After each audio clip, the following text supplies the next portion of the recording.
If you're thinking about investing in real estate, and if this is the first time that you're working with your realtor, be careful. Today in SERDNA Talk, we're going to talk about what not to give to your lender. This document can cause some problems and it might delay the process, and that is something that you need to avoid. If you're already under contract and if the property inspection has been done, hold on.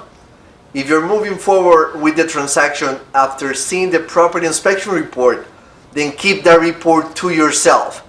Do not share it with your lender. So now that you know this, please make sure that your realtor knows it as well. If not, you're in for a bumpy ride. Let's say that the report says that the property needs to be treated for termites, or that the roof is missing 5 shingles. Now the lender will need to see that the property has been treated for termites and that the shingles have been installed. Without those conditions being completed, the lender will not continue with their process, and more than likely, they won't be financing your property at all. Remember not to share extra documents with your lender, since you are not under the gun, and it is not mandatory that you share the property inspection report.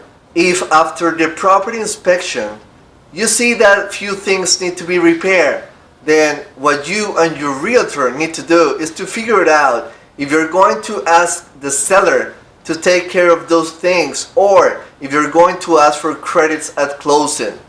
And if that is your request, all you have to do is put it into an addendum. Please keep it to yourself. If you have any questions, just subscribe and share my video so that more people can learn more about real estate and other fun related topics. I have to go. See you soon. Ciao.